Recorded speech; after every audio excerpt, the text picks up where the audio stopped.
1971 সালে বাংলাদেশের খুলনায় চুকনগরে ভদ্রাবতী নদীতে প্রায় 10,000-এর উপরে হিন্দুকে মেরে খুন করেছিল মুসলমানরা। বাংলাদেশি মুসলমান আর পাকিস্তানি মুসলমান মিলে, তখন পাকিস্তানের আন্ডারে ছিল বাংলাদেশ। শুধু হিন্দু হওয়ার কারণে ওরা ভারতবর্ষে পাকিস্তান ছেড়ে বাংলাদেশ ছেড়ে ভারতবর্ষে চলে আসছিল। এই কারণে 10,000-এর উপরে হিন্দুকে মেরে দিয়েছিল, কারণ তারা ধর্মান্তরিত হয়নি। তারা যদি ওখানে থেকে ধর্মান্তরিত হতো তাহলে তাদের মারতো না, কিন্তু তারা হিন্দু বলে শুধু 10,000-এর উপরে হিন্দুকে মেরেছিল। এই পাকিস্তানি মুসলিম আর পাকিস্তানের বাংলাদেশের মুসলমান নেতৃত্ব দিয়েছিল গোলাম হোসেন বাংলাদেশের মুসলমানের নেতৃত্ব দিয়েছিল বাংলাদেশ পাকিস্তানি আর্মিদের নিয়ে। ভেবেছেন? কারণ সব মুসলমান সমান, সব হচ্ছে হজরত মোহাম্মদের উত্তরাধিকারী। যেটা হজরত মোহাম্মদ করে গেছে ঠিক মুসলমানরা সেটাই করতে চায়। আরবে কোনো খাবার ছিল না, খাবারের মধ্যে কি ওই 2-4টে ফল, ওই নিচে ওই উট, তারপরে নিচে ওই পোকামাকড় কীটপতঙ্গ, তারা ওই সবই খেত। এবং যখন খাবার না থাকার কারণে তারা অন্য রাজ্যে মেরে তাদেরকে গনিমতের মাল করে সেখান থেকে অর্থ সংগ্রহ করে লুটপাট করে খাবার নিয়ে এসে সেটা তারা খেত। এই হজরত মোহাম্মদ ছিল একটা কুখ্যাত জঙ্গি। সেই জঙ্গি বাংলাদেশে ভারতবর্ষে ছড়িয়ে ছিটিয়ে আছে। যারাই কোরআন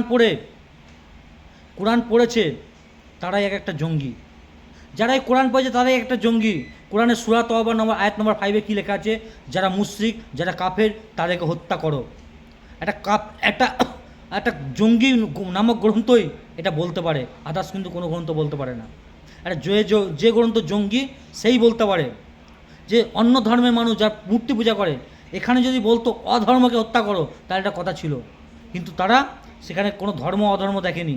দেখেছে কি, যে অন্য যারা মূর্তি পূজা করে, যারা কাফের কাদের বলা হয়? যারা মুসলিম ত্যাগ করে অন্য ধর্মের দিকে পা দিয়েছে বা নাস্তিক হয়ে গেছে তাদেরকে বলা হয় কাফের। মুশরিক বলো যারা মূর্তি পূজা করে, যেমন হিন্দুরা মূর্তি পূজা করে, এদেরকে হত্যা করো।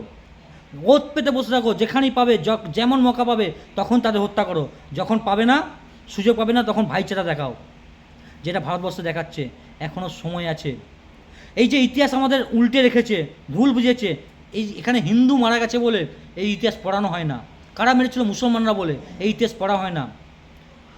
এই খুলনা যে এত পরিমাণে ওখানে যে ভদ্রা নদী ছিল, ওই নদীতে পুরো এতটা পরিমাণে রক্ত লাল হয়ে গেছিলো নদীটা, পুরো মানুষের খুনেতে পুরো ভদ্রা নদীর জল পুরো লাল হয়ে গেছিলো।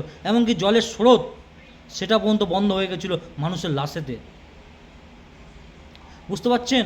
এইসব ইতিহাসগুলো আপনাদেরকে জানতে দেয় না, আপনাদেরকে জানতে দেওয়া হয় না, কারণ আপনারা এর জন্যই সেকুলার হয়ে গেছেন। এখনও যেভাবে ঘটনা ঘটছে, মুর্শিদাবাদের ঘটনা দেখে আপনাদের এখনও চোখ খোলেনি আপনাদের। সেখানে বামপন্থীরা কি বলছে? বামপন্থী দুজনকে মেরে দেওয়া হলো, বামপন্থী হিন্দুদের পাশে দাঁড়ায়নি। ভাববেন একবার বামপন্থীদের আইডিওলজি। এখনও সময় আছে, জাগুন, আপনাদের নিজের সত্তাকে জানুন, আপনার ধর্মগ্রন্থ পড়ুন। সমস্ত ধর্মগ্রন্থ জঙ্গিপনা লেখা আছে, কিন্তু সনাতন ধর্মে কোথাও জঙ্গিপনার কথা লেখা নেই। এখনও সময় আছে, নিজের পরিচয়টা জানুন, নিজের জাতিকে চিনুন এবং নিজের পরিচয়টাকে জানুন।